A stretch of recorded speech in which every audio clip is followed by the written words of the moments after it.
Gbàgede ọ̀rọ̀ rèé, ẹ wá gbé mi níyàwó ọ̀rọ̀ àkọ́bí ọmọ. Ìyá bí Ọlákọ̀bí, ó sì mọ̀ pé ilé ayé yìí ilé ayé ogun ni. Bàbá bí Ọlákọ̀bí, ó sì mọ̀ pé ilé ayé yìí ilé ayé ogun ni. Kábíyèsí Ọlọ́run ọba tó ní dédé lọ́dọ̀, ọba tó lànà tó lónìí, ọba tí ń so ohun gbogbo nínú ohun gbogbo. Àrí ìwà àlá gbanigbani tá a tó sáyà gbogbo ìdílé Jésè àkọ́bí nínú àwọn òkú. Ọba títí bẹ kí bẹbẹ tó máa bẹ, ọba tí yóò sì tún máa bẹ nígbà tí bẹbẹ kan ò bá ní sí mọ́. Yágbóyájú ọkùnrin ogun òun lánàá òun lónìí. Kábíyèsí Ọlọ́run ọba tó ní dédé lọ́dọ̀. Sákìkìyí náà rèé o. Mo wá kérò gúúsù, mo kérò àríwá, mo kérò la ọ̀run, mo kérò wọ ọ̀run, mo wá kí n tológun, mo kí n tẹ̀sọ́. Bẹ́ẹ̀ ni mo kí n ní ọ̀rẹ́gún ilé ìlà níbi tí ojúmọ́ ti ń mọ́ wá. Mo wá kẹ́yìn ìyá mi o, mo sì kẹ́yìn bàbá mi pátápátá. Jákèjádò orígun mẹ́rin àgbáláyé, sàlàfíà ni mo bá yín. Ẹ kú àfi ọmọnìyàn ṣe. Ẹ̀yin tẹ́ rí mi tẹ́ béèrè mi, mo kí yín o. Ẹ̀yin tẹ́ ẹ̀ sì rí mi náà tẹ́ ẹ̀ béèrè mi, èmi ò kúkú lólòdì kan. Gbogbo yín pátápátá ni mo kí o. Orí wa, ẹlẹ́dàá wa, ó sà máa gbè wá níjà lójoojúmọ́. Ṣé ti rí borí wa bá ti ń gbè wá níjà, bẹ́lẹ̀dàá wa bó bá sì ti ń gbè wá níjà tó ń bá wa rìnrìn àjò yìí lójoojúmọ́, táwa náà nídìí kan tàbí ìkejì tá a fi lè gbégbá ọpẹ́ pé Olúwa ṣeun. Ẹja tẹ̀síwájú lójú ìrìn àjò ọ̀hún, ká má sì jẹ́ padà, ká má sì jẹ́jà.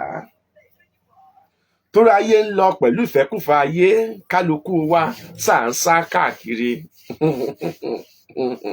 Àṣà ń tọ̀ ọ́ lójoojúmọ́. Ẹ kú oṣù tuntun o. Happy new month to every one of you guys at home. I really appreciate you for joining us, for staying tuned on this platform every blessed day. Thank you so much. God bless you. God bless our mothers at home, and God bless all fans all over the world. Ẹ ṣé mo dúpẹ́ lọ́wọ́ yín o. Ẹ kú àfi ọmọ ènìyàn ṣe. Sákìkìyí náà rèé o, ọ̀dọ́mọdé aláwàdà tí gbogbo yín mọ̀ káàkiri orígun mẹ́rin àgbáláyé. Mo dáńtọ́ ni mo ṣe máa sọ pé ọ̀rọ̀ kọ̀rọ̀ láti gbé nínú mi johun ejò lè gbé fàyàfà. Ọmọ bíbí ìlú Ondo State ni mí o, ṣùgbọ́n wọ́n bí mi sí ìlú kan, ìlú ńlá, ìlú tá a jẹ́ òkè ń bẹ̀ ní ọ̀sán gangan tó so ohunkóhun tẹ́nikẹ́ni lè ṣe sí i. Dédé ọmọ Ìjẹ̀bú aláìrè bá wà lórí ètò iná àárọ̀ ìmú kí wọ́n o. Ṣàlàfíà rẹ wà. Kò wá ń ṣe jọmjọm nọ́dọ̀ wẹ níbẹ̀, nọ́dọ̀ tèmi náà níbẹ̀ ṣe ń ṣe jọmjọm. Kábíyèsí Ọlọ́run. Ojúmọ́ kan ọ̀rọ̀ kan, ojúmọ́ kan àṣà kan, ojúmọ́ kan èdè kan, ojúmọ́ kan ìmọ̀ kan, ọ̀rọ̀ ń gbé nínú mi o. Ni mo ṣe máa ń sọ pé ọ̀rọ̀ kọ̀rọ̀ ńlá ti gbé nínú mi johun ejò lè gbé fàyàfà. Mo kí ní ọjọ́ orí lóòótọ́, ṣùgbọ́n bẹ́ẹ̀ bá dé ìjọba ẹlẹ́yẹ, á sọ fẹ́ lẹ́yẹ pé ẹ ṣe ti yín lọ́tọ̀ o. Torí pé àmì oró Ọlọ́run ń bẹ nínú ayé mi, ọkàn mi sì balẹ̀. Ọkàn mi balẹ̀. Bóyá nítorí pé mi ìbáyàn ronú bí èèyàn ń kú, bóyá èèyàn ń yè láyé, bóyá tó yẹ lọ́kàn mi ṣe balẹ̀, torí bọ́bá mi òkè bá ló yà láàárọ̀ yóò yà náà nù. Ṣùgbọ́n ẹni tó bá máa 100 years láyé, ikú kan kì yóò pa á lọ́dọ̀. Kò sí bí wọ́n ṣe lè tiraka tó, kò sí bí wọ́n ṣe lè gbìyànjú tó, wọ́n kàn máa gbìyànjú ni, ṣùgbọ́n ọba mi òkè á máa mú wa borí. Ṣé lè ṣe mí lóore, ṣé lè ṣàánú mi. Orí tẹ́ẹ̀sì fún mi náà ní pé máa bá mi power tap, kẹ́ máa bá mi share program yìí. Before now we jump into the stream, let me first appreciate all fans all over the world. I appreciate our mothers, our fathers, everybody for supporting us to visit our last orphanage home on Saturday. And since then, I was not on this platform, so I just have to take break and see things from long distance. But I really appreciate God that I'm back to live program tonight. And I have something important to discuss with you guys. Because mo ń discover àwọn kọ̀ọ̀kan láyé ara mi. Ẹ gbàgbé pé mi kì í ṣe wòlíì, mi ń ṣàfà, mi kì í ṣe babaláwo. Ṣùgbọ́n kí ni Ọlọ́run pè mí fún ọ? Bí Ọlọ́run bá sọ fún ẹ pé wòlíì ni mí, gbà pé wòlíì ni mí o. Tọ́lọ́run bá sì sọ pé aláìda èèyàn ní sá fún, tètè kó bàtà rẹ̀ kó gbọ́n pẹ́pẹ́pẹ́pẹ́ kó ya bẹ̀rẹ̀ sí ní sáré. Ṣáàdúró dìgbà tí Ọlọ́run máa fi mí hàn ọ́ láti mọ orí èèyàn tí mo jẹ́. Ìwọ ló lè sọ orí èèyàn tí mo jẹ́, èmi ò lè sọ orí èèyàn tí mo jẹ́ fún ọ. Ṣùgbọ́n bó bá bi àwọn ìyá wa kan léèrè pé arákùnrin tí wọ́n pè ní Sàkíkì irú èèyàn wo ló jẹ́, wọ́n sọ fún ọ. torí láìmọye ìgbà ni wọ́n ti bá mi pàdé lójú àlá, láìmọye ìgbà ni wọ́n ti darapọ̀ mọ́ àdúrà wa, ṣé nígbà tá a ṣe Orísun ọjà ni ní last year tàbí ìgbà tá a ṣe Abiyẹmọ Tòótọ́, wọ́n á ti sọ fún wọn irú èèyàn tí mo jẹ́. Mo máa ń rẹ́rìn-ín o, ṣùgbọ́n bá a bá jọ pàdé nínú òkùnkùn, ìfẹ́ máa bẹ́ni ọ̀hún ṣe jẹ́, ìbàjẹ́ ìyá mi ni, ìbàjẹ́ mọ̀lẹ́bí, ìfẹ́ máa bẹ́ni ọ̀hún ṣe súnmọ́ mi tó, torí ọjọ́ tá a tó ya Lọ́ọ̀tì àti Ábúráhámù láyé Ábúráhámù tó ní ìtumọ̀. Ìbáṣepọ̀ àárín Lọ́ọ̀tì àti Ábúráhámù ìyà ló ṣe ṣe ká yá Ábúráhámù máa ní ìtumọ̀, ṣùgbọ́n ọjọ́ tá a rí Lọ́ọ̀tì yà pẹ̀lú Ábúráhámù, Bíbélì fìdí rẹ̀ múlẹ̀ pé ó ní ayé Ábúráhámù ní ìtumọ̀. So ẹ jẹ́ kí n wá dúpẹ́ dáadáa, kí n dúpẹ́ dáadáa lọ́wọ́ yín. Sórí ìrìnàjò orphanage home tá a lọ ní ọjọ́ Saturday, ó stress mi gan, yín lè tàn yín, ó stress mi, ó dùn mí nínú, bẹ́ẹ̀ ló sì tún bà mí nínú jẹ́. Ṣùgbọ́n torí pé a ti ní ìdùnnú kékeré láàrin ìbànújẹ́ yẹn, ẹja continue láti máa dùnnú lọ, ká má retí inú ìbànújẹ́ yẹn rò, torí a dá ọjọ́ pé a sì ṣe wọ̀n tá a lè ṣe, ṣùgbọ́n ọpẹ́ ni lọ́dọ̀ Ọlọ́run pé a ti rí ṣe. Ẹja dúpẹ́ o. Ọ̀pọ̀lọpọ̀ platform wà tó jẹ́ pé wọ́n tiẹ̀ tóbi jù wá lọ dáadáa, wọ́n gbìyànjú láti ṣe wọn ò rí ṣe, ṣùgbọ́n bá a ṣe wà ní ìmọ̀ba tó, a ní a fẹ́ ṣe é, ọba mi òkè sì ń fún wa ṣe lẹ́ẹ̀mejì lóṣù láti máa visit orphanage home. And 18 widows receive salary on this platform every month. 18 widows ni àwọn tó ń gba salary lórí platform yìí. And we have 7 staff from the orphanage home that will bless here every month that receive salary. 7 staff. 7 plus 18, that is about 25 people receiving salary on this platform. Pẹ̀lú bá a ṣe kéré tó yẹn náà ni. So let me continue to appreciate you guys. Let me continue to glorify the name of the Lord for what He has done in our midst here. Despite the fact social media frustrating us, Facebook frustrating us by refusing not to give people notification whenever I'm on live program. TikTok is doing the same thing. I don't know my offense. My offense is not, it's not what they can explain. They can't explain it. So they just discovered that they always put this guy on a shadow band. But despite the fact they put me on a shadow band, I continue to fulfill what God asked me to do in the midst of human beings. So I glorify God, despite the fact I'm on shadow bound. My Facebook account was on payment. I received first payment on Facebook. Pay me the second payment now. Facebook said I'm in Nigeria. They were now demanding tax detail of US. Am I living in US? Why Facebook will be asking someone that is living in Nigeria that I've never for once in my entire life stayed in US?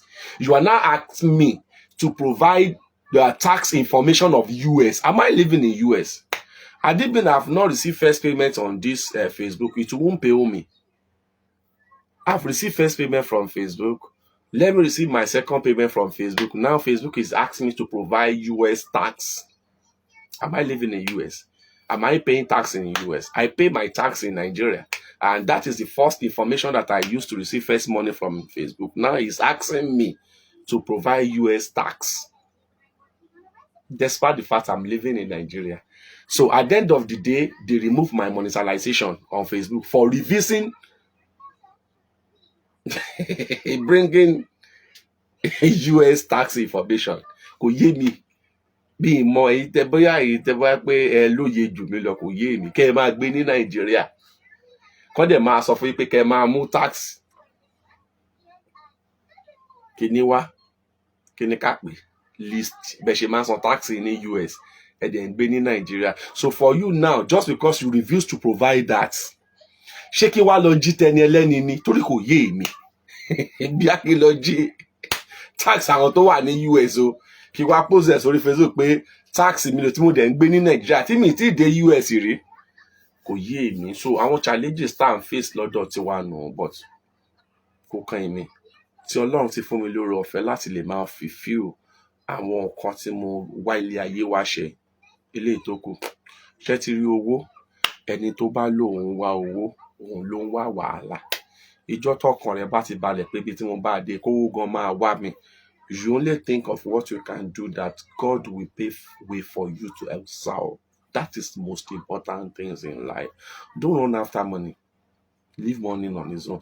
That is why I tell you, if you call me, I ask you for money, block me. If I tell you I have one anointing oil, come and buy anointing oil from me. I have one soap, come and buy one soap from me. Please block me. If I come to your inbox, I chat you, go and bring money for consultation or for anything, block me. Anything I want to discuss that has to do with the money is going to be on my live program, and I will explain the reason why I want you to do some certain things. Anishe irapada aguara, your flesh. This flesh. At times, your flesh might reject favor. So that is our topic today. I saw this topic is, the title is Firstborn, Àkọ́bí ọmọ. So this is mo ṣe lo àkọ́bí ọmọ yẹn, mo máa explain fún yín nísìn, ó máa yé yín dáadáa. Ṣùgbọ́n ẹ jẹ́ kí n kọ́kọ́ bẹ̀ lórí kí ló ṣe lórí àgọ́ ara yìí. Èmi ni ti ní tòótọ́ ò màámi. Màámi, àgọ́ ara tẹ́ ń wò yìí, àgọ́ ara yìí, tẹ́ ẹ bá ti fi bá ọkùnrin oríṣiríṣi sùn, tó bá ti tó stage kan, àgọ́ ara yà bẹ̀rẹ̀ sí ní reject oore, á bẹ̀rẹ̀ sí ní reject àánú, á bẹ̀rẹ̀ sí ní reject favor. Let me tell you, remember your body is temple of God. That is what Bible said. Did you know that this same flesh can still fight against you for not to allow you to excel in life? Àgọ́ ara tẹ́ ń wò yìí, ó lè dìde ọjà tó jẹ́ wípé kò dẹ̀ ní pé oore. Ṣẹ́rí màámi, ọ̀pọ̀lọpọ̀ wa ò mọ nǹkan tí wọ́n pè ní iṣẹ́ àwẹ̀nù. Ẹ kàn máa gbọ́ pé táwọn bàbá wa máa sọ pé iṣẹ́ àwẹ̀nù, iṣẹ́ àwẹ̀nù, iṣẹ́ àwẹ̀nù. But some of us don't even know how those things function, and you don't even know what prompts iṣẹ́ àwẹ̀nù gangan fúnra lára rẹ̀. Kí ló gbé iṣẹ́ àwẹ̀nù wá sílẹ̀ Yorùbá? Kí là ń pè ní iṣẹ́ àwẹ̀nù? Torí ọ̀pọ̀lọpọ̀ yẹ máa rí lórí social media, wọ́n lè sọ fún ẹ pé kó lọ ṣiṣẹ́ àwẹ̀nù, wọ́n lè sọ fún ẹ pé iṣẹ́ yìí o, iṣẹ́ téèyàn máa tó bá sọ pé kó lọ ṣiṣẹ́ àwẹ̀nù nígbà míì àgọ́ ara yìí ò gba oore mọ́. Àgọ́ ara yìí ń reject àánú fúnra lára rẹ̀, ó ń reject oore fúnra lára rẹ̀, ó ń reject ìgbéga fúnra lára rẹ̀. So ẹ ṣe máa ń rí pé nígbà míì ẹ̀mí rẹ̀ máa darí ẹ lọ síbi tó máa lọ, tó dẹ̀ máa ti lọ ṣàgbákò wàhálà ń bẹ. Ẹ̀mí rẹ̀ gangan ló máa darí ẹ lọ síbi tó ti máa lọ ṣàgbákò wàhálà. Nígbà tí wàhálà yẹn bá dé, wàá máa drag pẹ̀lú àgọ́ ara rẹ̀ pé ṣebí wọ́n ló ní kí n lọ bẹ̀. Torí pé àgọ́ ara yẹn fúnra lára rẹ̀ ti gbọ́fà, àgọ́ ara yẹn ti gbọgbẹ́, àgọ́ ara yẹn ti di ohun tó lè pé oore mọ́ra mọ́. Nǹkan tó bí ṣàwẹ̀nù nù. Tẹ́ bá ń gbọ́ àwẹ̀nù, ẹ kàn máa ń gbọ́ ni lórí social media. Ẹ kàn máa ń gbọ́ ni tán máa sọ fún ẹ pé o nídìí láti ṣiṣẹ́ àwẹ̀nù. Kí ni iṣẹ́ àwẹ̀nù túmọ̀ sí? Iṣẹ́ àwẹ̀nù jẹ́ nǹkan tó o fi máa refresh body yìí, tó o fi máa replace body yìí, tó o máa fi àwẹ̀nù máa wẹ ẹ̀gbin, ìbànújẹ́, àwọn rẹ́dẹ̀rẹ̀dẹ̀ tó ti wà nínú àgọ́ ara yìí, tó jẹ́ kí àgọ́ ara yìí ó gbóore mọ́. Iṣẹ́ tí àwẹ̀nù ń ṣe nù. Ṣùgbọ́n èwo ló máa wá ṣe tó máa wá jẹ́? Èwo ló máa wá ṣe tó bá kádàrá ẹ mu? Èwo ló máa wá ṣe tó máa fún ẹ lọ́nà àbáyọ? Ibi tá a ti ní problem nù. Ibi tá a ti ní problem gangan nù. Ṣùgbọ́n Yorùbá ti jẹ́ ká mọ̀ wípé tó bá tó stage kan, àgọ́ ara yìí lè máa gba oore mọ́. Kí ló sì máa ń fà á tí àgọ́ ara yìí fi máa ń reject oore tó bá ti táwọn stage kan? Ṣé tí gbogbo àwọn ọṣẹ tá a máa lọ ń gbà lọ́wọ́ babaláwo, àwọn ọṣẹ tá a máa lọ ń gbà lọ́wọ́ àwọn àfáà, tá a máa lọ ń gbà, tá a máa ń wẹ̀, tá a máa ní pé kò ṣiṣẹ́ yẹn, ọṣẹ yẹn nígbà míì òun fúnra lára rẹ̀ ó ti máa fi àgọ́ ara yìí á ti fi sí ibùba tí àgọ́ ara yẹn gan fúnra lára rẹ̀ ò lè attract owó mọ́, kò lè attract àánú mọ́, kò lè attract favour mọ́. Ìyẹn àgọ́ ara yìí fúnra lára ẹ̀ kò ṣẹlẹ̀ sí èèyàn nìkan, ó ṣẹlẹ̀ sí àwọn ẹranko míì. Tẹ́ bá rí short video tí mo post sórí social media lónìí, mo sọ fún yín pé aláǹgbá tẹ́ ń wò òun, bí aláǹgbá bá ti ń pé bóyá bí ó ti ń pé 8 months to 9 months, àgọ́ ara rẹ̀ ò gbóore mọ́, á bẹ̀rẹ̀ sí ní bófọ, á máa bọ́ old skin yẹn, á máa bọ́ kúrò. ó máa bọ́ títí tó fi máa bọ́ tán ni, láti gbé àgọ́ ara míì tó lè gbore, láti gbé àgọ́ ara míì tó lè rí àánú gbà. Bẹ́ẹ̀ bá tún wá wo ejò tẹ́ ń wo òun, bó bá fi máa lo ọdún kan, ọdún méjì, ọdún mẹ́ta, ọdún mẹ́rin, tó bá rí pé àgọ́ ara yẹn ò gbore mọ́, àgọ́ ara yẹn ń stress òun láti rí oore gbà, àgọ́ ara òun stress òun láti ṣọdẹ, á bọ́ àgọ́ ara àtijọ́ yẹn á bọ́ kalẹ̀. That is need for you. Ìgbà yẹn ní Ìjẹ̀bú sọ fọ ejò yẹn ti bó fọ, torí táìmù tẹ́ bá fi máa débi tí ejò yẹn wà, ẹ ní bá ń bẹ̀ mọ́. Ara rẹ̀ tó bọ́lẹ̀ lódìdí bó ṣe gùn tó yẹn ló ṣe máa bọ́ àwọ̀ àtijọ́ yẹn kalẹ̀.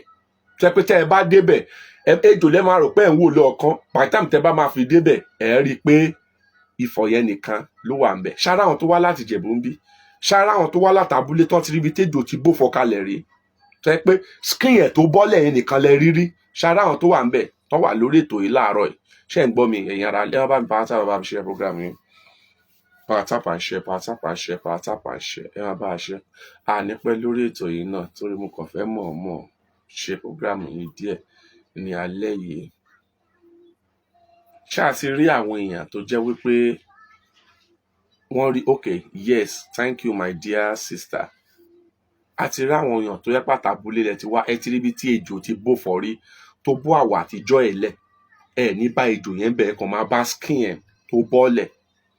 Ṣé ti rí nǹkan yẹn tó bọ́lẹ̀ yẹn, òun ni Yorùbá ṣe sọ pé ká máa ṣiṣẹ́ àwẹ̀nù.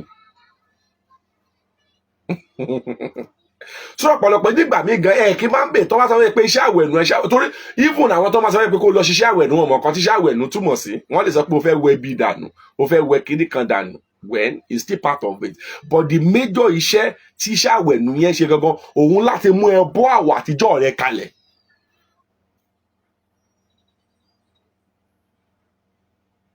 Iṣẹ́ àwẹ̀nù gangan òun ni láti bọ́ àwọ̀ àtijọ́, láti bọ́ kalẹ̀, láti gbé ẹ̀yà ara tó máa attract money, tó máa attract favour, tó máa attract blessing, tó máa attract prosperity. Because a time will come, if you are not careful, your body will reject all these things. At a point of success, you lose the opportunity. Wàá rí èèyàn tó mọ̀, á dẹ̀ máa ṣàánú fáwọn èèyàn, tó bá kàn àsìkò tiẹ̀ kò ní ṣàánú ẹ̀ o. So that is why at times we need to apply wisdom, we need to apply knowledge, we need to know what is wrong with us. Ẹ má jẹ́ kí n tàn yín màmá, tẹ́ ẹ bá ti dọ́mọ ẹlẹ́gbẹ́ omi, you are entitled to this every 3 months. O ní láti máa ṣiṣẹ́ ìràpadà àgọ́ ara, your flesh. Ọkùnrin èmi ń sá ọ ní dọ́gìn, o móró ogun tó ń jà á. Ọkùnrin èmi yẹn ti wà nínú ayé ẹ̀, lọ́jọ́ tó bá ti ní ìbáṣepọ̀ pẹ̀lú rẹ, á drop ẹ tì yẹn lẹ̀ fún ẹ. Obìnrin èmi wà ẹ ti wà nínú ayé ẹ̀, lọ́jọ́ tó o bá ti ní ìbáṣepọ̀ pẹ̀lú rẹ, á drop ẹ tì yẹn lẹ̀ fún ẹ. Òun lẹ́sẹ̀ máa ń rí i pé nígbà míì tí ọkùnrin bá bá obìnrin èmi sùn, á bẹ̀rẹ̀ sí ní struggle. Obìnrin èmi tọkùnrin bá bá ẹ sùn, wá bẹ̀rẹ̀ sí ní struggle. Wá kọ́ ni pé lásìkò tó o fi ń date ẹnìyẹn nǹkan ò lọ déédéé fún ẹ, nǹkan yìí vice versa ni. Bí ọkùnrin ṣe máa ń notice ẹ̀ pé táwọn bá fẹ́ obìnrin kan nǹkan òun lọ déédéé fáwọn, bẹ́ẹ̀ náà ni obìnrin náà notice ẹ̀ pé nígbà táwọn fẹ́ arákùnrin nǹkan ò lọ déédéé fún wọn. Mọ́nítọ̀ ayé rẹ kó ba lè mọ èèyàn tó jẹ́ o. Bó o bá ti ń fẹ́ èèyàn kan torí pé nǹkan ò lọ déédéé fún ẹ, o jẹ́ tètè jápa, kó fẹ́ na òun lẹ̀ sáyé rẹ̀. Èmi ò tí rí bí ibi tí mi ń tà tó ti ń fàjà láwùjọ ènìyàn. Èmi ò mọ ibi téèyàn ti ń sọ pé mi ń fẹ́ ọ tó ti ń dá dé dogun. Ìdí tí mo ṣe fi fídíò lẹ̀ lónìí gangan nù, pé tó bá ti bá ọ̀rọ̀ ayé rẹ débi pé wọ́n ti ní kó lọ ṣe pèsè odò, ó ṣe pèsè, wọ́n ní kó wẹ ọṣẹ, ó wẹ ọṣẹ, wọ́n ní kó ṣàánú, ó ṣàánú, wọ́n ní kó ṣèràpadà ògo, ó ṣèràpadà ògo, wọ́n ní kó ṣèràpadà ẹ̀mí, ó ṣèràpadà ẹ̀mí, wọ́n wá ní kó ṣèràpadà. Gbogbo nǹkan tó ní kó ṣe yìí bákan náà lọ̀rọ̀ rẹ rí, sẹ́ẹ̀sì rẹ ló pọ̀ tó bá wọn ni. kí ló wá ṣe gan tọ́lọ́run ò lè dáríjì ọ́? Kí lẹ̀ṣẹ̀ tó ṣe Ọlọ́run tó wá le tó bá òun? Kí ló tó ṣe fún Ọlọ́run tó ṣe wá jẹ́ pé ẹ̀ṣẹ̀ rẹ̀ náà ló wá pọ̀ bá òun? Ó tẹ̀ tó wá ṣèpèsè, ó ṣèpèsè eléso 7, eléso 9, eléso 3. Gbogbo àwọn kan tó ṣe pàtó náà ló ń bọ́ sí. Màmá, ìyá àgọ́ ara yìí wò sóhun fúnra rẹ̀ sì ń gbore. Torí wọ́n máa sọ fún ẹ pé kò bọ rí, kò sẹ́ni tá a sọ fún ẹ pé kò bọ ìyára o. Àwọn àǹtí wa kan wà nígbà tó bá wọṣọ tí figure 8 wọn dúró dédé, ọjọ́ ọ̀la wọn àtọjọ́ òní wọn tó dúró dédé, ó kàn lè dédé máa jáde lọ láàrin ọ̀nà ni á dẹ̀ pàdé ọkùnrin tó máa ní hello sister. Àgọ́ ara yẹn nìkan máa yí díẹ̀ lówó. Her beauty will heal her money. This is what I'm referring to. If your beauty could not yield you money anymore, something is wrong. If your beauty cannot yield you favor anymore, something is wrong. You are so beautiful, but people does not help you. You have tried all what you could do. Nobody's helping you. Something is wrong with your body system. O ní láti ṣe àjíǹde ara. Your body needs resurrection. Your body needs to move from the point where you are today to transformation. You have to transform your body system. You look so beautiful. There's no benefactor. You look so excellent and beautiful. Everybody appreciates you. Anywhere you get to, they look into your eyeball. They say, oh, sister, you are such a beautiful angel. I love you. Kudos to your mom that take care of you. But at the end of the day, nobody is blessing you. Nobody is shower money on you. Nobody is spending money on you. There is a problem in your body system. There is a body. At times, you were forced to do body cleansing. You have done body cleansing, spiritual body cleansing, natural body cleansing. You have done all these things. Despite the fact you have done all this, nothing is happening. Something is wrong somewhere, my dear sister. We need to come together and pray. We need to join our hands together and pray. You can't remain in this point. You can't remain in this taganisi forever. This is a taganisi. Adaguni, you don't deserve to be in this taganisi. Yẹra rẹ wò. Yẹra rẹ wò. Tó bá ti di pé wọ́n ti ní kó ṣe lé, kó ṣe lé, kó ṣe lé, gbogbo nǹkan ló ti ṣe, bákan náà ló sì rí. Tádẹ́rùbà rèé o. Nígbà míì ẹlòmíì àgọ́ ara rẹ̀ ò gbàgbẹ́rẹ́, á sì sí gbárẹ́ sára. Kò kún ṣe jẹ́ ọ̀rẹ́. Àgọ́ ara tó níyì, àgọ́ ara yóò lè gbàgbẹ́rẹ́. Kí ni wọ́n máa ń pè ní gbẹ́rẹ́ lóde òyìnbó? Blade mark on your body. Blade mark on your body. At times, your body system does not accept that. But while you are running up and down to excel in life, you get to some certain place you were told that this is what we are going to do for you, and you do it. Since then, things is not go well for you. Incision.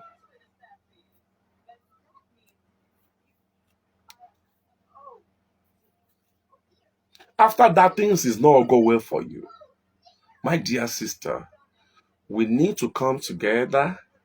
We need to come together now and reason that what is wrong with my body system. Ṣẹ̀ṣẹ̀ rẹ ló pọ̀ tó bá wọn. O ò tí gba ìyàwó níyàwó rí.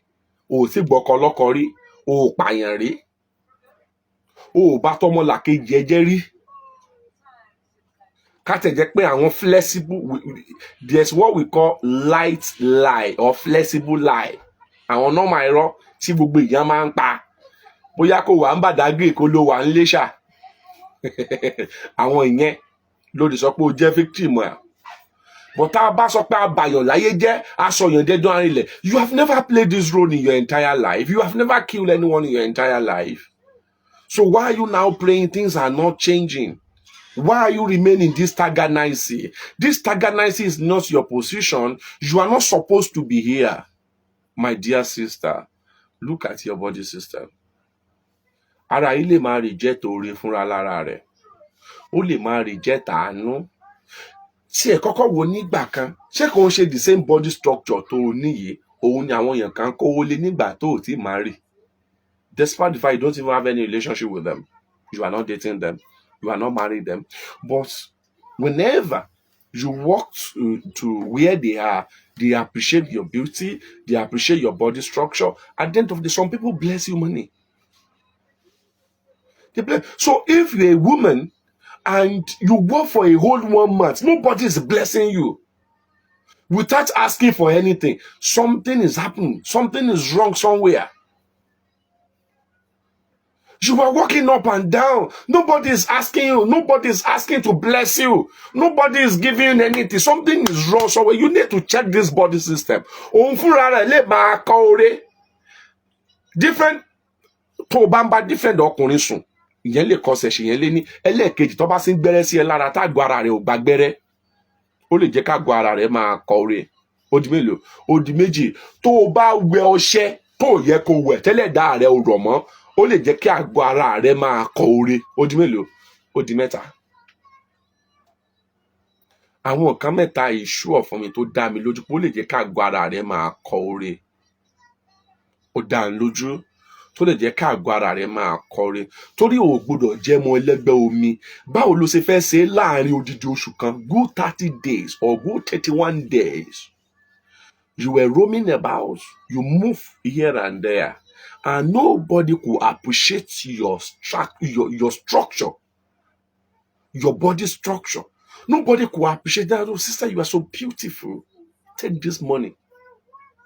Nobody is paying your transport. Despite the fact you look so excellent, you look so beautiful, you look gorgeous. Nobody is paying your transport. Something is wrong with you. Something is wrong to your body system. Stop blaming that pastor. Stop blaming that afa. Pé iṣẹ́ kan ṣe fún ẹni ò jẹ́. Bá tiẹ̀ mà pé okay ojú ọmọ ẹlẹ́gbẹ́ omi. Iṣẹ́ ò tiẹ̀ wá jẹ́ fún ọ pé ojú ọmọ ẹlẹ́gbẹ́ omi acceptable. Àwọn iṣẹ́ tí wọ́n fúnra lára rẹ̀ ṣe fúnra rẹ̀ ńkọ́ ṣé ìyẹn kó tún wá jẹ́ ni? Mo sọ fún yín àṣìṣe ìràpadà ògo àwọn èèyàn ń give testimony àwọn èèyàn kan sì tún wà ó dẹ̀ máa ń ba ìmínú jẹ́ ni mo ṣe wà ìka tó bà mí nínú jẹ́ tó láì kí n sọ fún èèyàn pé lọ ṣe nǹkan yìí mo máa expect testimony yẹn under 1 month máa expect testimony yẹn tó o bá ti rí testimony ó máa ń ba èmi nínú jẹ́. My people knows me àwọn kan wà tó yẹ pé wọ́n pè mí ní gbé kọ́ọ̀lù àwọn ọ̀hún dẹ̀ máa mọ̀ pé this is me ṣe gbé wọn because there is no testimony. Or something is wrong. It's either you are lazy on your own or you are not do things right according to how you're supposed to do it. I am telling you, when you are fighting this battle, at a point of success, at a point of victory, you need to drop some certain people.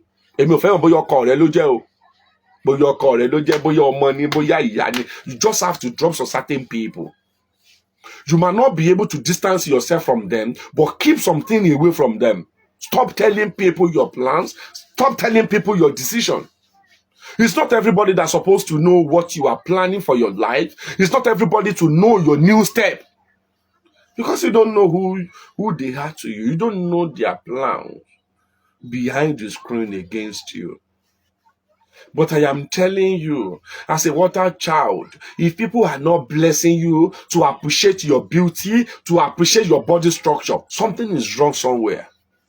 Something is wrong. Agbára yẹn ò gba oore. Torí wọn gbọ́dọ̀ dó ọ lẹ́ẹ̀kan kan ni wọn ní dó ọ lẹ́lẹ́ẹ̀kejì ló wá jọ ọmọ mi náà wá dó ọ lọ́kàn sáwọn dọ́ọ̀gì lẹ́ẹ̀kan náà bá láwọn òsì wọn báwọn náà yẹn ṣe kàn sí wọn ni orí wọn burú ni. Ó mú iye ìgbà tá máa bẹ̀yẹ ni pé ṣáàjọ ó lè kàpù ló bí àkọ́bí ọmọ ẹlòmíì dọ̀la. Ẹ jọ̀wọ́ ẹ kọ́ wa ní bí wọ́n ṣe ń ṣe ìràpadà ògo. Iṣẹ́ ìràpadà ògo lẹ́bùn wòlíì nínú. Iṣẹ́ ìràpadà ògo lẹ́bùn wòlíì nínú. Iṣẹ́ ìràpadà àgọ́ ara yìí náà lẹ́bùn wòlíì nínú. Aníṣẹ́ ìràpadà ẹ̀mí náà tó ní ẹ̀bùn wòlíì nínú. I think I'm going to release the explanation on WhatsApp group tomorrow. I'm going to release the explanation. Àmúdẹ̀ ti sọ gbogbo àwọn tí wọ́n wà ní old WhatsApp wa tẹ́ wá ń join ní new WhatsApp. Ẹ jẹ́ gbà ọ́. I know in legba seriously. Tí n bá fi lè mọ ilé yìí wà bá ilé tí ń mú ẹgbà tí ń nà in legba ń di tight. Because the main significant reason tá a ṣe create the second WhatsApp pé first WhatsApp ti full. So we now want new people to stay under the second WhatsApp. But now àwọn tó bá wà ní old WhatsApp yẹn wọ́n tún wá ń join the new WhatsApp. Kò dáa ẹ má ṣe bẹ́ẹ̀ fún wa. So now gẹ́gẹ́ bí nǹkan tí mò ń sọ lọ. nígbà míì a need láti refresh system yìí, body system a need láti bọ̀ kalẹ̀. Ṣẹ́tìrì kò kí ń ṣe pé aláǹgbá ejò nìkan ló máa ń bọ́ àwọ̀ ẹ̀ kalẹ̀, ìgbín tẹ́ ẹ máa wo ìgbín máa ń bọ́ karahun ẹ̀ kalẹ̀. Go and ask. Tí ìgbín bá ti discover pé òun ò wà comfortable mọ́ nínú karahun tó wà, ó máa jáde kúrò nínú karahun yẹn, á wọnú karahun mi, á continue ayé ẹ̀. Nǹkan tó ṣẹlẹ̀ sí àwọ̀ èèyàn ni. Nǹkan tó máa ń ṣẹlẹ̀ sí àwọ̀ èèyàn gangan nù. Nígbà míì àgọ́ ara yìí lè máa gbòòrè mọ́, òun fúnra lára ẹ̀ lè máa gbòòrè. Èmi bóyá kò gba àgbèrè, ó ti fi ṣàgbèrè. So wá decide láti máa work against ẹ̀. Ṣé mo pé orí la máa ń bọ? Ẹlòmíì ṣẹ̀ṣẹ̀ ń gbọ́ for the first time ni pé flesh tó ń wò yìí, this body tó ń wò yìí, ó lè máa work against ẹ̀ tó dẹ̀ ní gba oore. Kò ní accept oore ni. Kò sí nǹkan tó fẹ́ ṣe sí. Ẹlòmíì ṣẹ̀ṣẹ̀ ń gbọ́ for the first time ni pé àgọ́ ara yìí máa ń kọ oore. Kí ni Yorùbá ń pè ní àjíǹde ara? Kí ni Yorùbá ń pè ní àwẹ̀nù? What prompts àwẹ̀nù? Iṣẹ́ àwẹ̀nù wọn ní ó lọ ṣàwẹ̀nù. Tí iṣẹ́ ò bá jẹ́ lára rẹ lọ ṣàwẹ̀nù. Tí kíní kan bá ṣe kíní kan lọ ṣàwẹ̀nù. Tí business ò bá lọ dé lọ ṣàwẹ̀nù. Kí ló cause àwẹ̀nù? Àwẹ̀nù ẹni. You need to remove this flesh. The purpose how àwẹ̀nù function is to remove this old structure, old body structure. Kó gbé àgọ́ ara àtijọ́ yìí á gbé kúrò. So they now put another one láti gbòòrè. Ẹ̀mí mímọ́ ni mo fẹ́, Ọlọ́run alágbára o, ẹran ara kò lè ṣiṣẹ́ mi o. Ẹ̀mí má dán wò lálẹ́ yìí o. Tó bá ti dán mi wò ní alẹ́, àkọ́bí ọmọ rẹ yóò fò sánlẹ̀, yóò kú o. Èmi ò lè má ṣiṣẹ́ àwò yín o, ilẹ̀ má ṣiṣẹ́ ìṣègùn yín o. Ilẹ̀ má ṣiṣẹ́ àwò yín, ilẹ̀ má ṣiṣẹ́ ìṣègùn yín o. Èmi kọ́ sí ni mo sọ fún yín pé kẹ́ ẹ máa fi ẹja àrọ̀bọ rí fáwọn èèyàn, kẹ́ ẹ máa pa jẹ. Má dán wò lálẹ́ yìí o. Ṣé wọ́n pé torí tí ni mi ṣe program ní 11 láti bó ti lọ bí ọ̀sẹ̀ kan àbọ̀ sí mi ṣe program lóru mọ́. Ṣùgbọ́n tó bá torí pé o tún rí mi ní alẹ́ yìí, o tún fẹ́ dán wò.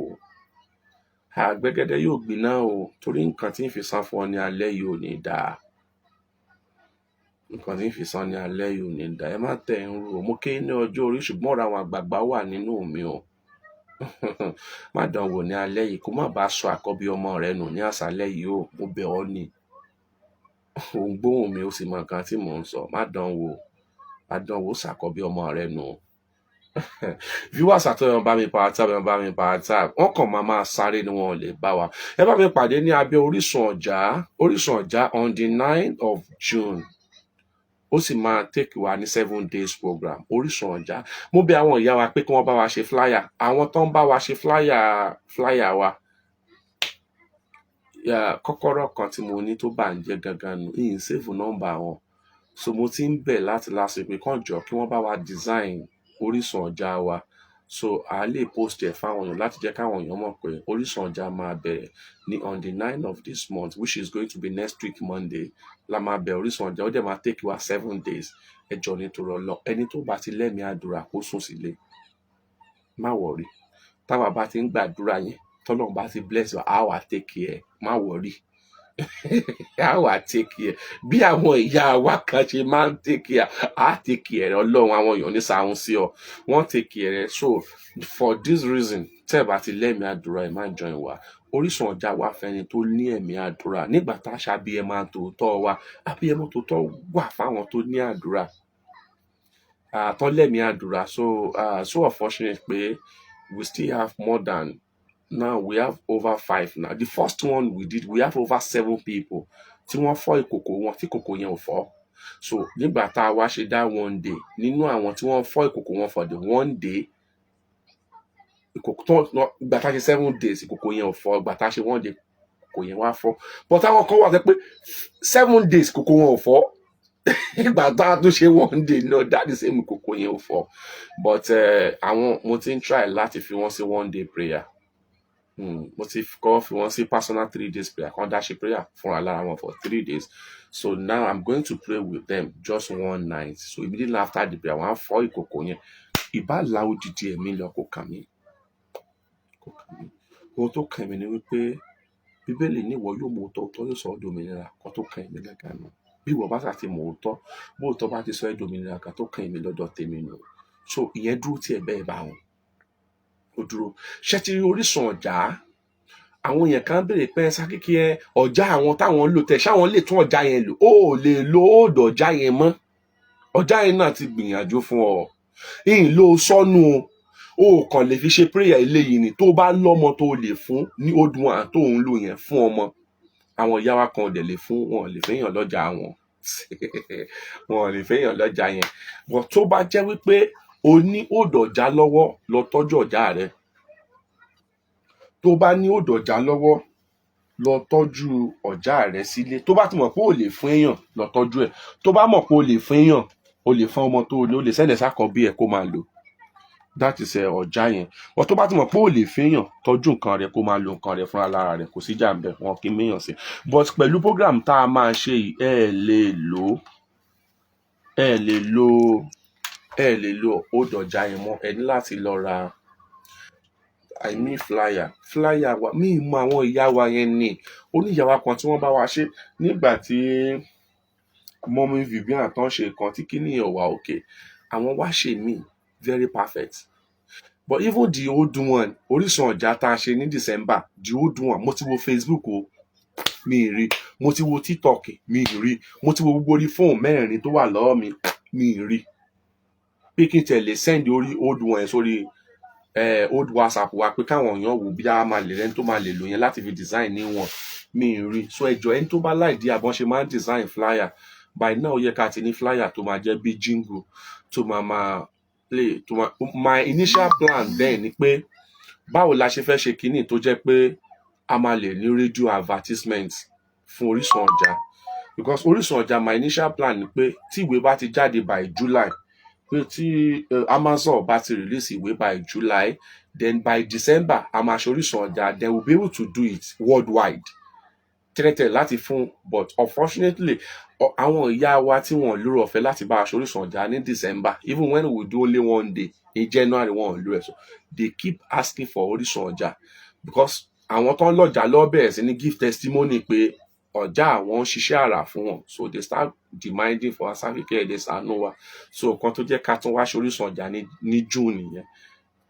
Normal December ló yẹ ká ṣe ọjà, and by 2026 Orísun ọjà máa jẹ́ just only one tábà lè ṣe ní December yìí ń sìn, ó tún di next December ká tó tún ṣe Orísun ọjà mi because ẹ̀ẹ̀kan lọ́dún ni.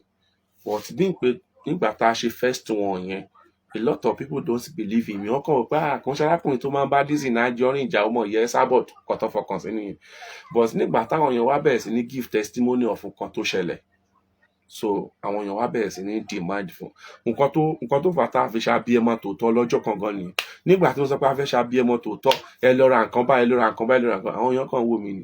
But nígbà tá a ṣe 7 days táwọn èèyàn bẹ̀rẹ̀ sí ní give testimony, people start demanding pé Sakiki àṣẹ máa fi wálẹ̀ ni, nǹkan tá a ṣe for 7 days lápadà wá ṣe lọ́jọ́ kan. So ló tún bí Orísun ọjà, ẹ lọ get ọjà yín, ọjà yẹn wà very very important. Ọjà ni ìyá mi fi pọ̀n mí. Ọ̀pọ̀lọpọ̀ wa ọjà tí ìyá wa fi tọ́ wa nígbà tí àkọ́bí ìyá wa tó bá bímọ nílé ọkọ, dáàdì sẹ́mu ọjà tí ìyá wa fi pọ̀n wá yẹn, ó máa fi ọjà yẹn ránṣẹ́ sí ọmọ yẹn pé kó o náà fi tọ́ ọmọ. La ṣe máa ń pè ní Orísun ọjà ni wọ́n fi pọ̀n ẹ̀gbọ́n mi. Ọ̀pọ̀lọpọ̀ wa ọjà tí ìyá wa fi tọ́ ẹ̀gbọ́n wa, òun ni wọ́n fi tọ́ wa, òun ni wọ́n sì fi tọ́ àbúrò. Ọjà ló jẹ́ nǹkan tó so wá pọ̀. Àwọn Yorùbá sì wọ́n ní bí abiyẹmọ bá sàn já rẹ̀ bó bá le, ó ní ó ṣetán láti jà, ó sì ṣetán láti kẹ ẹ̀gbin. Ẹ máa ráwọn abiyẹmọ kó tó bá lè mú abiyẹmọ tó bá ti lè mú bí ó yọ ọmọ kúrò lẹ́yìn rẹ̀, ó gbé ọmọ yẹn kalẹ̀, ó wá sàn já rẹ̀ ó le, tàbí ó pàkọ ọmọ yẹn dáadáa, ó wá sàn já rẹ̀ ó le. Abiyẹmọ ṣetán láti jà. Ohun tó bá lè mú àwọn abiyẹmọ òdi ọ̀n bọ́ bá fi sàn já wọn, bó bá fi lé nítorí rẹ̀, gbogbo ẹnikẹ́ni tó bá ń gbógun tiẹ̀ wọ́n ṣẹ̀ sí. Òun la ṣe pè ní Orísun ọjà. Má fi báyàn ṣeré o. Àwọn ìyá wa kan wà, àwọn èyí fọ̀já wọn báyàn ṣeré o. Ìyá wa kan wà ní Germany, of recent wọ́n rọ́ lẹ́sẹ̀, wọ́n dẹ̀ ti rò pé tó bá máa di láàárọ̀ ọjọ́ kejì àwọn máa jí lọ sí hospital kọ̀tán nílọ́kàn ni. Ọjà ẹnìkan náà kàn wé mọ́ ẹsẹ̀ àṣàdìgbà tó fi máa jí láàárọ̀, ẹsẹ̀ ti wà òkè. Tó yẹ mo sọ fún pé program tá ti máa ń give testimony ni a ti máa grow jù báyìí lọ.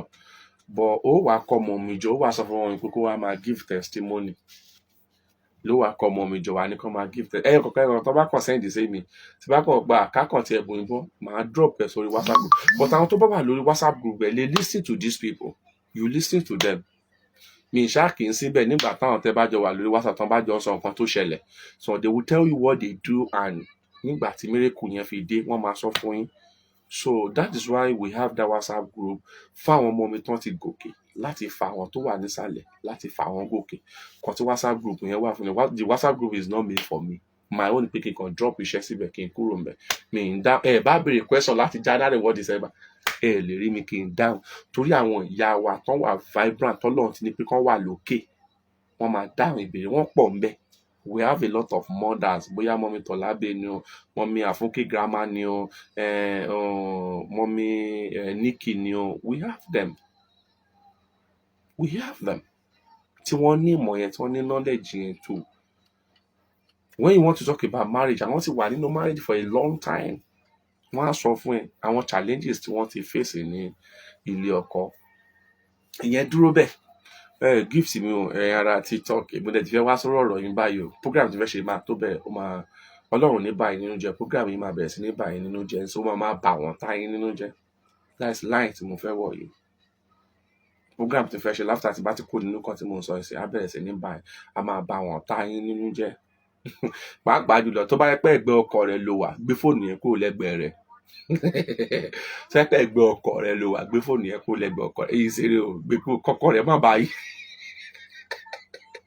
kọ́ má bàa dìnnà ẹ̀ ní dọ́gìn lálẹ́ kó wà pé òjò ń rọ̀ pa ó yẹ kí bàbá ilé fún mi ní ọwọ́ kan lálẹ́ wàá kọ́ ẹ pé wọ́n á padà dìnnà ẹ̀ ní gbé fóònù yẹn kúrò lẹ́gbẹ̀ẹ́ wọn torí ìwọ náà lè má láìkì program tí mo fẹ́ ṣe láfíà tí n bá ti bọ́ sọ̀rọ̀ ọ̀rọ̀ yìí tí n bá ti bọ́ sọ̀rọ̀ o lè má like ẹ̀ and I'm not telling you for you to like me I can only tell you the truth and the fact for you to become your own prophetess kókó ètò yìí ni pé báwo ló ṣe lè jẹ́ wòlíì ara rẹ̀ èmi ń ṣe wòlíì mi ń ṣàfà mi ń ṣe babaláwo ṣùgbọ́n ẹ̀tọ́ tèmi ni pé láti tọ́ ìwọ sọ́nà bó ṣe máa jẹ́ wòlíì ara rẹ̀ tí Ọlọ́run bá wá sọ fún ẹ pé wòlíì ni mi gbà pé wòlíì ni mi tí Ọlọ́run bá wá sọ pé àfáà ni gbà pé àfáà ni tí Ọlọ́run bá sọ pé babaláwo ni mi níwájú rẹ̀ gbà pé babaláwo ohun tí Ọlọ́run bá ti pè ẹ́ tó bá ti pè mí fún ẹ òun ni mò ń jẹ́ but now program yìí máa bẹ̀rẹ̀ sí ní bà wá nínú jẹ́ ẹ má bínú bó bá bà yín nínú jẹ́ tó bá sì kọ́ yín ní ọgbọ́n ẹ má bínú but nǹkan tí mo kàn fẹ́ sọ̀rọ̀ lé ló jẹ́ nǹkan tó wọ́pọ̀ láàrin àwọn mùsùlùmí good evening sir could you please give me your number sir please sir àwọn fans tán bá wà lórí Facebook tẹ bá ní nọ́mbà mi lọ ẹ bá mi drop ẹ fún ìyàwó ayé ẹ bá mi share program ẹ bá mi power tap ẹ̀yin gifters ẹ bá wà bẹ́ẹ̀ fún wa ní money gun ẹ fún wa nírò TikTok ń complain lórí program wa serious o seriously TikTok ń complain about 3 things náà complain lé lórí wọ́n complain pé mi kì í post video mọ́ which is first thing their second complaining they say I'm losing my gifters ó di mélòó ó di méjì the third one irrelevant comment and which I just believe that irrelevant comment is lè sọ fún yàn pé comment báyìí ni kò fi lẹ̀ irrelevant comment is not my own I don't know anything the only thing tí mo kàn lè ṣe lọ́dọ̀ mi ni pé kí n try láti máa post bí mo ṣe máa ń post tẹ́lẹ̀tẹ́lẹ̀ and I'm losing gifters why so mi mo reason tí mo ṣe ń lose gifters so maybe because I join mo join ní program ọmọ ẹlẹgbẹ́ omi mo fi franca sílẹ̀ torí mo rántí ìgbà tá a ṣe justice for Mohbad ní gift nìkan pé kán gift èèyàn pé we make up to $200 per program o wá lè take her for 72 hours I go take her like 24 hours but we make up to $200 per program but now that $200 now is going to take us days láti make it lórí TikTok so maybe that is their or gifters me mo kàn pé suddenly people stop gifting on this platform I don't know why so maybe they don't like the program mo dẹ̀ ní kí n máa lọ lórí francas wọn ní kí n máa lọ tí máa lọ drag Lizzy Anjorin sin ẹ máa rí pé láàrin 20 minutes mo lè ní up to 500 people watching what I'm talking about either I'm saying the truth or I'm lying people will surely watch me but tó bá ti di program ọmọ ẹlẹgbẹ́ omi everybody máa ń sápá wọn ni wọn fẹ́ káwọn èèyàn mọ̀ pé ọmọ mi làwọn bọ̀ tí máa parí program fún un ṣé wọ́n máa pè mí ní tó wà lóru ṣé wọ́n máa pè mí ní tó wà lóru àwọn èèyàn gan. Now kí ni program tí mo fẹ́ ṣe gangan tí mo sọ pé ó máa bí nínú ẹ̀yin kọ́ ẹ̀yin tẹ́jọ́ mọ́ mi kọ́ ló máa bí nínú bí kì í ṣe pé bí ọkọ rẹ bá wà lẹ́gbẹ̀ẹ́ rẹ ó máa bí nínú torí ọ̀pọ̀lọpọ̀ ọkùnrin ló máa ń ṣe nǹkan yìí ọ̀pọ̀lọpọ̀ pàápàá jùlọ àwọn ọkùnrin tí o bá lọ́kọ nílùú òyìnbó tí wọ́n bá wà ní Nàìjíríà ọ̀pọ̀lọpọ̀ àwọn ọkùnrin tó bá pé ìlú òyìnbó náà wà tí ìyàwó wọn wà ní Nàìjíríà náà máa ń ṣe nǹkan tó bá sí lọ́mọ tó dàgbà. Now the question is this: why your husband stop sending money to you and he prefer to send money to his firstborn, which happen to be your own biological son? Àsọkùnrin. Torí tẹ́ ẹ bá wo ẹni tó bá jọmọ omi níbi tá a bá dé lónìí yìí ọ̀pọ̀lọpọ̀ àwọn ọkùnrin èé sẹ́ǹdì owó sí ìyàwó wọn mọ́ direct àkọ́bí ọmọ wọn náà máa ń sẹ́ǹdì owó sí. But ẹ̀yin èèyàn try láti ṣe findings kan tó fà á tó fi jẹ́ wípé àkọ́bí ọmọ tiẹ̀ ló sẹ́ǹdì owó sí tó ṣe sẹ́ǹdì owó sẹ́yìn. Bóyá owó oúnjẹ nínú ilé ni o bóyá ó ní project kan tó ń ṣe lọ ni o àbóní kankan tó ń fẹ́ ṣe ni o ó prefer láti send owó sí ọmọ ẹ̀ kí ọmọ ẹ̀ ṣẹ̀ṣẹ̀ wá máa gba owó fún ìyá ẹ̀. Nílẹ̀ Yorùbá nǹkan tó ò bójúmu ni nílẹ̀ Yorùbá nǹkan tó bàyàn nínú jẹ́ tó nílé ayé yìí ò sí bó ti jẹ́ pé ẹ̀yin ìyá yìí lónìí kí ni yìí ń bà yín nínú jẹ́ ṣùgbọ́n ẹ̀ lè sọ̀rọ̀. Torí nígbà míì at the end of the day ọmọ mi wà tẹ́ pé kò fi bẹ́ẹ̀ láàánú òbí rárá bó bá ní kó fún ìyá rẹ̀ ní 20,000 á reduce ẹ̀ sí 18,000. Ṣùgbọ́n kí ló lè fà á tí ìyá máa ní àkáǹtì tí ọkọ rẹ̀ ò ní lè send owó sí ìyá tó dẹ̀ máa send owó sàkọ́bí ọmọ ẹ̀ pé kó lọ máa fún ìyá ẹ̀ lówó. ọ̀rọ̀ rẹ o rẹpẹtẹ.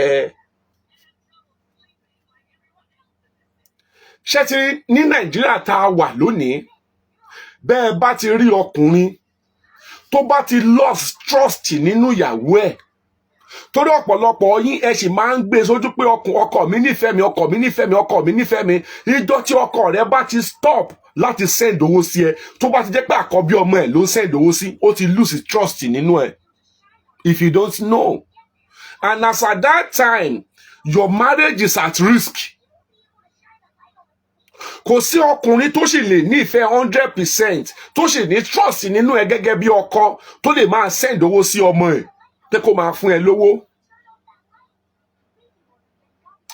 Mi mọ̀ bóyá mò ń make sense àbọ̀rọ̀ mi yé yín dáadáa. Mi sọ fún ẹ pé bóyá nítorí pé wọ́n send owó sí ọmọ rẹ pé kó bá máa bá ọmọ rẹ jà ṣùgbọ́n the main significant reason tí ọkùnrin fi ń ṣerú ẹ̀ ni pé kò trust ẹ mọ́.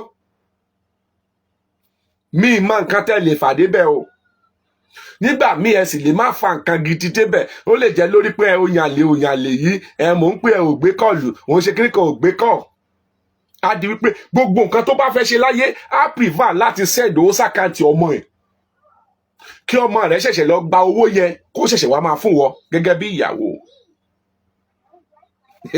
Tá a bá ní ká máa ka oyè àwọn obìnrin tí wọ́n express inú kan bẹ́yẹn lénìí nínú ìgbéyàwó wọn ó pọ̀ wọ́n kàn mú mọ́ra ni. Torí pé kìí ṣe gbogbo àwọn ọmọ ẹ̀ náà ní àánú òbí yẹn lójú. Ọmọ mi wà bàbá rẹ̀ gán lè sọ pé fún ìyá rẹ̀ ní 20,000 àbí fún ìyá rẹ̀ ní 30,000. Ìyá ẹ̀ ṣẹ̀ṣẹ̀ máa lé ọmọ yẹn mú kiri ni kó tó rówó yẹn gbà lọ́wọ́ ọmọ yẹn. Kíní yìí dẹ̀ máa ń fa ìjà láàrin ìyá àtọmọ. Ó máa ń fa ìkórira láàrin ìyá àtọmọ. Ó máa ń fa ìjà ó máa ń fa wàhálà láàrin ìyá àtọmọ. Ó máa ń fa ìkẹ̀yìn sí ìyá àtọmọ. Bọ́tọ̀ ọ̀pọ̀lọpọ̀ ò kí ń mọ̀ wípé àṣìṣe yìí àti ọwọ́ ọkọ ló ti wá. Bàbá tó mọ̀ pé ó sì wà lábẹ́ òrùlé rẹ̀ ò tí kúrò ó fẹ́ fún ẹ lówó kò lè fún ẹ ní owó yẹn direct kìí ṣe pé oge lápá oge lẹ́sẹ̀ á máa send owó yẹn sí ọmọ tiẹ̀ kọ́mọ yẹn lọ máa gba owó wá kó máa fún ẹ lówó. Tó o bá ti lè ríru sáìn bẹ́ẹ̀ yẹn nínú ìgbéyàwó ẹ mo fẹ́ jẹ́ kó mà lónìí o ọkọ yẹn ò trust ẹ mọ́. tó di wípé o ní láti bẹ̀rẹ̀ sí ní ṣe findings ìdí tí ọkọ yẹn ò ṣe trust ẹ mọ́, tó ṣe di wípé àkọ́bí ọmọ rẹ ló ń send owó sí tó lè send owó direct sí ìwọ ọmọ gẹ́gẹ́ bí ìyá. ṣé mo sọ fún yín pé ṣé mo sọ fún yín lẹ́kọ̀ọ́ pé program yìí máa bà yín nínú jẹ́ ẹ̀ẹ́dì àwọn Yorùbá wa tap ẹ máa bá mi power tap, ẹ máa bá mi power tap, ẹ máa bá mi power tap. Àwọn tó bá ti ní ọmọ tó tó like 20 years to 22 years tó jẹ́ pé bóyá ọkọ wọn wà nílùú míì ni, bóyá àwọn ń gbé lẹ́kọ̀ọ́, ọkọ yẹn wà l'Àbújá àbí ọkọ yẹn wà l'abroad, àwọn wà ní Nàìjíríà, àwọn náà máa express gbogbo nǹkan tí mò ń sọ yìí. wọ́n ní daddy you are 100% right.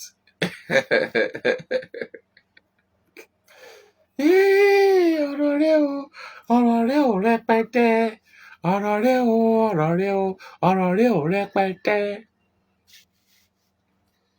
Now, you might not understand that other way round láti break relationship tó wà láàrin ìwà àtọmọ yẹn ni. Bí ọkùnrin bá ti sense pé òun ò trust ẹ mọ́, ó máa wá lo ọmọ tó bí. Because ó mọ̀ pé tí ọmọ yẹn bá ti wà ní ipò tó jẹ́ wípé òun ló ń fún ẹ lówó, issue máa wà láàrin ìwà àti ẹ̀, tó fi di wípé gbogbo nǹkan tó o bá ń ṣe ó máa lè wà bold enough láti expose ẹ fún bàbá tó send owó sí.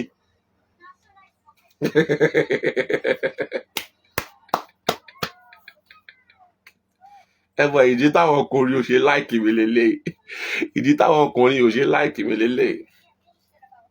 Now òun ò sí nílé, á wá dẹ ọmọ bíbí inú rẹ, á wá dẹ sí ẹ. Tó bá ti di wípé iṣu ọ̀rọ̀ owó ti ń fa ìjà láàrin ìwà àtọmọ yẹn, bóyá bàbá yẹn sọ pé kó fún ẹ ní 30,000, ọmọ yẹn fún ẹ 25,000, àbí ọmọ yẹn tẹ táìmù tó nídòwó yẹn lọmọ yẹn sọ pé òun bísì, kó ṣe sùúrù fún òun wà ní school, òun ń kàwé, ìwọ́dẹ̀ nídòwó. Tí kíní yẹn bá ti ń ṣẹlẹ̀ time to time, bàbá yẹn máa ráyè penetrate wà àárín ìwà àtọmọ yẹn. I've seen where a father always sends money to son account to give their mother, or always giving daughter-in-law money to go and buy foodstuffs at home instead of giving his own wife directly. So now, bí bàbá yẹn bá ti ń send owó sí ọmọ yẹn pé kó máa fún ẹ ní owó, issue máa wà owó máa dàdálẹ̀ láàrin ìwà àtọmọ yẹn. Nǹkan yẹn láti fi wọ àárín ìwà àtọmọ yẹn, ṣọwọ́ pé òun ò sí nílé. Ó dẹ̀ wọ̀ pé tí owó bá ti ń dá issue lẹ̀ láàrin ìwà àtọmọ yẹn, ọmọ yẹn á bẹ̀rẹ̀ sí ní sọ nǹkan tó ń fowó ṣe fún bàbá ẹ̀. Ayé ò ní di ọmọ rẹ sí ọ o. Ọmọ tó o bí, ayé ò ní di ọmọ rẹ sí ọ. Ìdí tí mo yẹ kọ́kọ́ sọ fún yín nìyẹn pé program yìí máa padà bà ọ̀tá rẹ nínú jẹ́. Torí ní ìgbà tó o bá wá rí pé ọmọ bíbí inú rẹ náà tún wá ń lò against ẹ, ọmọ bíbí inú rẹ náà tún wá ń dẹ sí ẹ. Torí bàbá yẹn máa pè é, but I ask you to send money to your mother. I ask you to go and withdraw money and give money to your mother. Ọmọ yẹn máa sọ fún bàbá yẹn pé no, daddy, you will not understand. Mommy will use this money to buy clothes. Mommy will use this money to buy unnecessary things. Question tí ọkọ tó fẹ́ gan ò lè question ẹ̀ lónìí kan tó fẹ́ fowó ṣe. Ọmọ bíbí inú rẹ̀ á dẹ̀ máa question yẹn. Owó tí kìí ṣe òun ló ní. Owó tí tọkọ rẹ fún pé kókó fún ẹ, ìwọ ló bí, ọmọ bíbí inú rẹ ni. Ọmọ bíbí inú á dẹ̀ máa question pé mommy, why do you need this money? What for? Bó sì question rẹ dẹ̀ ré, tó o bá nídìí owó yẹn nísinsìnyí tí bàbá yẹn dẹ̀ send owó yẹn láàárọ̀ pé ìyá rẹ nídìí owó yẹn, sáré lọ gba owó yẹn sì kó fún yẹn, ọmọ yẹn lè má dá ẹ lóhùn. Ọmọ bíbí inú rẹ ni, ó lè má dá ẹ lóhùn. Orí ẹ̀dẹ́ ní láti penetrate wọ àárín ìwà àtọmọ ní. So ṣe mi èmi ò tí ì rí ibi tí bàbá ti mà pé ó fẹ́ ọkọ àbí ó ní ìyàwó sílé tí ẹ ti jọ wà kó tó bẹ̀rẹ̀ sí ní bí ọmọ, suddenly wàá stop láti má send owó sí ìyàwó yẹn, wàá máa send owó sí ọmọ pé kí ọmọ máa fún ìyá rẹ̀ lówó. àzángó yéye àárọ̀ lálá kọ́ntínú program yìí kó bá lè yé dáadáa ṣẹ́ni páwọn èèyàn power tap ọwọ́ gan ò lè tap screen ẹlòmíì sí ní yìí ṣẹ̀ṣẹ̀ máa ṣí yìí ṣẹ̀ṣẹ̀ máa ṣí pé ṣàkékí o yéyéyéyé mo sọ bẹ́ẹ̀ náà àtìgbà tọ́mọ yìí ti fún mi ló láàrin ìmọ̀ àtọmọ yòókù mọ́ àárín ìwà tí ò lè gun kò sí bí ọmọ ṣe máa ní access sí owó tó yẹ pé òun ló ẹ̀ṣẹ̀ máa fún ẹ lówó gẹ́gẹ́ bí ìyẹ́ ẹ̀ tó dẹ̀ pé bàbá ẹ̀ ló sẹ́ẹ̀lì owó yẹn sí tẹ́ẹ̀ní níṣù ẹ̀yin àtọmọ yẹn máa ní issue. We should not deceive ourselves. Serious issue sef tẹ́ ì ṣe issue kékeré owó máa dájàálẹ̀ láàrin ìwà àtọmọ yẹn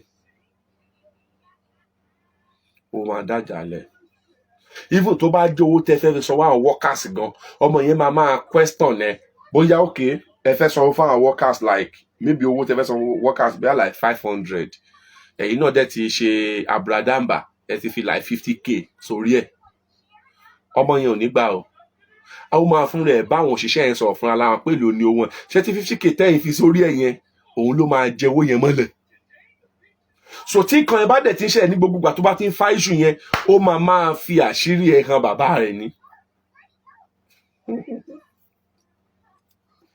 ọmọ bíbí inú rẹ̀ sì ni kò sí bá jà àbí yẹn wà máa bọ́ ọmọ bíbí inú rẹ̀ jà viewers at home continue to power tap. Mr. Robinson, thanks for joining us. God bless you, my dear brother. God bless you. Continue to power tap, continue to share this program. Continue to power tap, continue to share this program. Continue to power tap, continue to share this program. Nǹkan tí ò bójúmu ni kí bàbá máa sẹ́ǹdì owó sí ọmọ ẹ̀ pé kó máa fún ìyá ẹ̀ lówó. Tí ìdẹ̀ kí n ṣe pé bóyá ọmọ yẹn ti ń dá ṣiṣẹ́ wà láyà rẹ̀ bóyá òun ló ní owó tó fẹ́ máa fún ìyá ẹ̀ pé kí bàbá máa sẹ́ǹdì kí nìyẹn dẹ̀ pọ̀ nílẹ̀ Yorùbá pàápàá jù láwọn mùsùlùmí ọ̀rọ̀ tí mo sọ ó pọ̀ lára àwọn mùsùlùmí tó dẹ̀ ti dá ọ̀pọ̀lọpọ̀ wàhálà lẹ̀ ṣùgbọ́n ọ̀pọ̀lọpọ̀ ẹ̀yin obìnrin notice ni fura ni pé tó bá ti di pé ọkọ ò trust ẹ mọ́ náà máa ń ṣe iṣẹ́ yẹn láti fi dá ìjùlẹ̀ láàrin ìwà àti ọmọ so ọmọ yẹn á lè máa fún wọn ní gbogbo information nípa ẹ̀.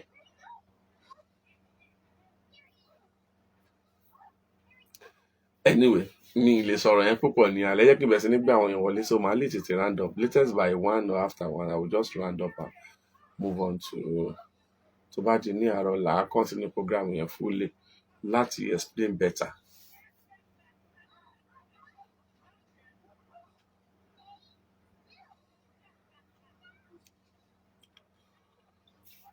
So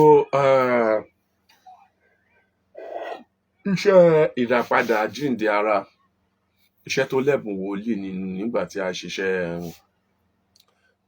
ṣiṣẹ́ ìràpadà ògo níjó ní ìní bọ̀bọ̀ ń sọ fún àwọn èèyàn pé ẹ lè ṣiṣẹ́ yẹn direct ẹ lè iṣẹ́ ìràpadà àjíǹde ara ẹ lè ṣe direct ẹ láti kọ́kọ́ ṣe àwọn iṣẹ́ first 3 steps tí a máa ń ṣe fáwọn tó bá ṣe ń join for the first time ó ní àwọn kọ̀ọ̀kan mẹ́ta kan tẹ́ máa kọ́kọ́ ṣe kó tó kan iṣẹ́ ìràpadà àgọ́ ara yìí ó dẹ̀ níṣẹ́ tó ní ẹ̀bùn wòlíì nínú ni ó lẹ́bùn wòlíì nínú so òun ni iṣẹ́ yẹn so ìyẹn bẹ́ẹ̀ network ò bá àwọn èèyàn wọlé o viewers at home continue to power tap continue to share this program power tap and share power tap and share power tap and share power tap and share power tap and share yàrá bá power tap and bá share program yàrá bá power tap and bá share program network ò bá àwọn èèyàn wọlé wow this is obvious ẹni tó bá ẹ send request fẹ́yìn tẹ́ bá ní ìbéèrè tẹ́ fẹ́ béèrè.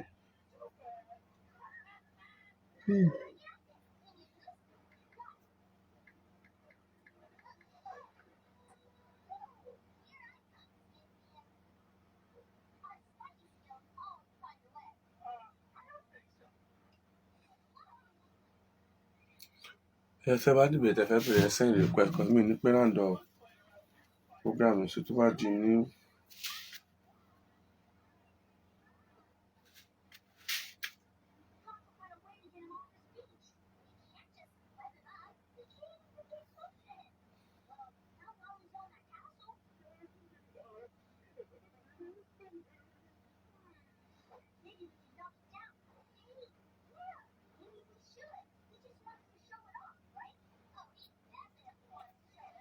send request though. So if there's no one is sending request to ask any question on this WhatsApp, so by tomorrow morning I will surely start this live program again láti explain better fún yín ìdí tí àwọn nǹkan bẹ́ẹ̀ ṣe ń ṣẹlẹ̀. Fáwọn tó bá ń go through nǹkan bẹ́ẹ̀, I will surely tell you what you are going to do that is going to resolve that problem between you and your husband. So I will explain to you what you are going to do that will resolve the issue between you and your husband, because the issue needs to be resolved at all costs. At all costs. It's not advisable for your husband to be sending money to your firstborn to be giving you money. It's not advisable. It's going to cause the issue between you and that son. And if you don't solve the problem now, it's really only God you better share love. Only God you better share love. Only God you. So, into one question, to every question you want.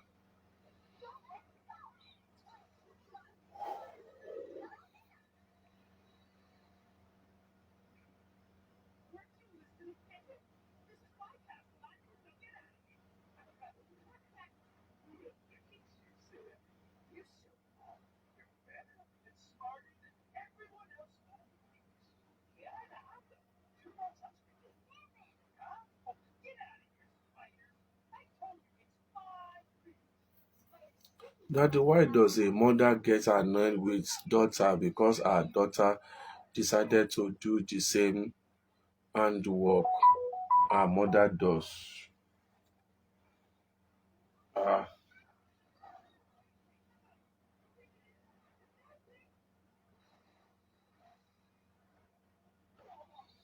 It's very deep. That's a very deep statement anyway.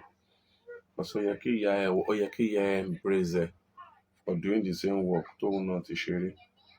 So Yeko embrace it. So for the mother now says no to the same job, something is wrong somewhere.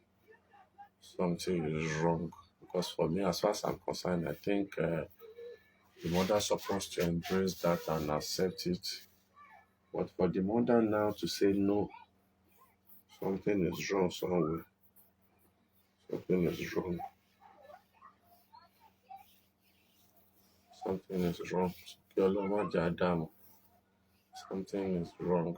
So pẹ̀lú tó dá ní Ọlọ́run máa ṣe fún wa.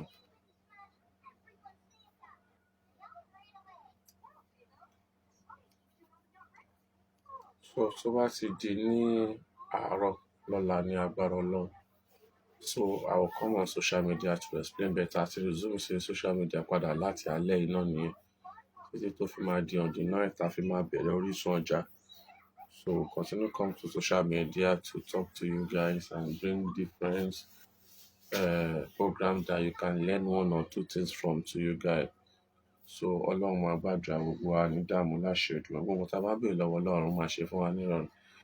Ẹ̀yin gifters lọ́tùn ló ṣe máa gift wa lórí ètò yìí. Ọlọ́run á gbàdúrà wa ní ṣíṣe àti ní bọ́jọ́ ọlọ́jọ́ là ní tójú ilẹ̀ mọ́lẹ̀ láṣẹ Èdùmàrè.